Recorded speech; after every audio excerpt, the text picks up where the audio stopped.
बेगूसराय में गंगा नदी पर ओंटा सिमरिया पुल का लोकार्पण। पीएम मोदी ने गयाजी में विपक्ष पर किया प्रहार। गयाजी में 13,000 करोड़ रुपए की लागत वाली परियोजनाओं का लोकार्पण एवं शिलान्यास। नमस्कार, आप देख रहे हैं राष्ट्रीय पंचायत। प्रधानमंत्री नरेंद्र मोदी शुक्रवार को बिहार दौरे पर रहे। इस दौरान उन्होंने गया से 13,000 करोड़ की योजनाओं का लोकार्पण और शिलान्यास किया। वहीं बेगूसराय को ओंटा सिमरिया पुल की सौगात दी। इस मौके पर रोड शो भी किया। प्रधानमंत्री का स्वागत छठ गीत से किया गया। पीएम मोदी और सीएम नीतीश की जबरदस्त बॉन्डिंग भी देखने को मिली। इससे पहले उन्होंने गयाजी में जनसभा को संबोधित करते हुए उन्होंने ऑपरेशन सिंदूर पर कहा कि बिहार की धरती से लिया कोई भी संकल्प खाली नहीं जाता। ऑपरेशन सिंदूर के दौरान पाकिस्तान ने भारत पर कई ड्रोन और मिसाइल हमले किए, लेकिन इससे हमने तिनके की तरह बिखेर दिया। पाकिस्तान की एक भी मिसाइल हमें नुकसान नहीं पहुंचा पाई। ऑपरेशन सिंदूर ने भारत की रक्षा नीति की नई लकीर खींच दी है। भारत में आतंकी भेजकर हमले कराकर कोई बच नहीं सकेगा।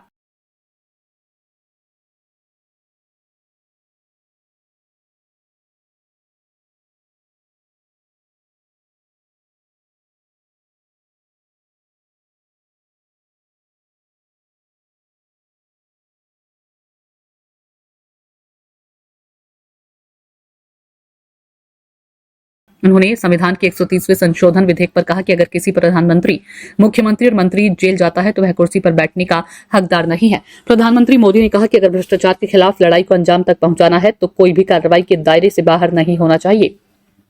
आज कानून है कि अगर सरकारी कर्मी कुछ घंटे हिरासत में रख दिया तो वह अपने आप सस्पेंड हो जाता है और उसकी जिंदगी हमेशा के लिए तबाह हो जाती है। अगर कोई मुख्यमंत्री, प्रधानमंत्री, मंत्री या वो जेल में रहकर भी सत्ता का सुख पा सकता है। हमने देखा कि जेल से ही फाइलों पर साइन करके सरकारी आदेश निकाले जा रहे थे।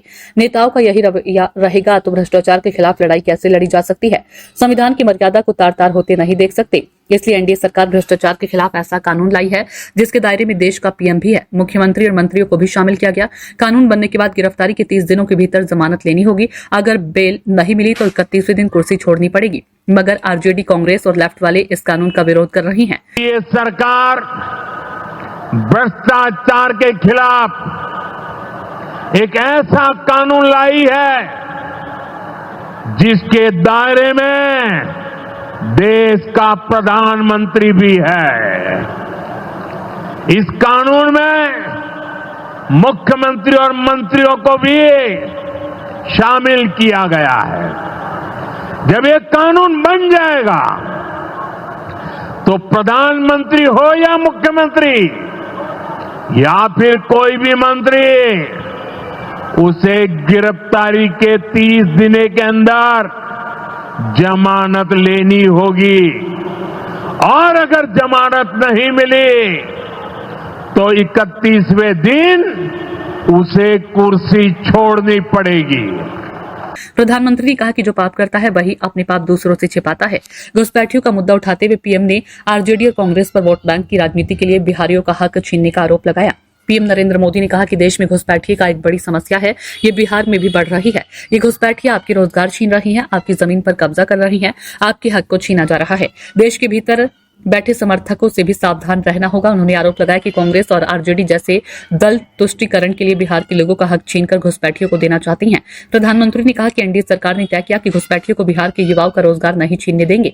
जिन सुविधाओं को भारतीय लोगों का अधिकार है उन पर घुसपैठियों को डाका नहीं डालने देंगे। इस खतरे से निपटने के लिए डेमोग्राफिक मिशन शुरू करने की बात कही गई। बहुत जल्द ये मिशन अपना काम शुरू करेगा और घुसपैठियों को देश से बाहर किया जाएगा।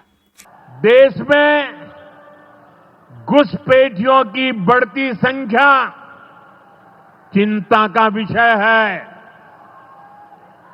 बिहार के सीमावर्ती जिलों में तेजी से डेमोग्राफी बदल रही है। इसलिए एनडीए सरकार ने तय किया है कि देश का भविष्य घुसपैठियों को नहीं तय करने देंगे। घुसपैठियों को बिहार के युवाओं के रोजगार नहीं छीनने देंगे। जिन सुविधाओं पर भारतीय लोगों का अधिकार है उस पर घुसपैठियों को डाका नहीं डालने देंगे। इस खतरे से निपटने के लिए मैंने डेमोग्राफी मिशन शुरू करने की बात कही है। बहुत जल्द ये मिशन अपना काम शुरू करेगा। बिहार के आप सभी लोग देश के भीतर बैठे घुसपैठियों के समर्थकों से भी सावधान रहिए।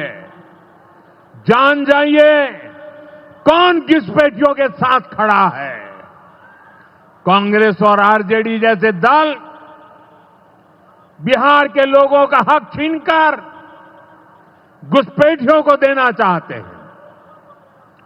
तुष्टीकरण के लिए, वोट बैंक को बढ़ाने के लिए कांग्रेस आरजेडी वाले कुछ भी कर सकते हैं। गयाजी एयरपोर्ट पर उतरने के बाद पीएम सीधे बोधगया स्थित एएमयू परिसर में सभा स्थल पहुंचे। मुख्यमंत्री नीतीश कुमार और डिप्टी सीएम सम्राट चौधरी के साथ वे खुली जीप में सवार होकर मंच तक आए। यहां से पीएम ने लगभग 13,000 करोड़ रुपए की लागत वाली परियोजनाओं का लोकार्पण एवं शिलान्यास किया। उन्होंने गयाजी नई दिल्ली अमृत भारत एक्सप्रेस और वैशाली कोडरमा बौद्ध सर्किट ट्रेन को वर्चुअली हरी झंडी दिखाकर रवाना भी किया। मुख्यमंत्री नीतीश कुमार ने संबोधन में अपनी सरकार के मुफ्त बिजली, पेंशन बढ़ोतरी जैसे फैसलों को गिनाया। केंद्रीय मंत्री जीतन राम मांझी ने अपने भाषण में कहा कि प्रधानमंत्री नरेंद्र मोदी ने इस सूबे में इतना काम किया है जो बिहार को विशेष राज्य का दर्जा दिलाने वालों के मुंह पर तमाचा है। गयाजी में कार्यक्रम होने के बाद पीएम मोदी बेगूसराय जिले के सिमरिया पहुंचे। यहां उन्होंने गंगा नदी पर बना ओंटा सिमरिया 6 लेन पुल का लोकार्पण किया। बेगूसराय से पीएम वापस गयाजी होकर पश्चिम बंगाल की ओर रवाना हो गए। राष्ट्रीय पंचायत के लिए गयाजी, बिहार से ब्यूरो रिपोर्ट।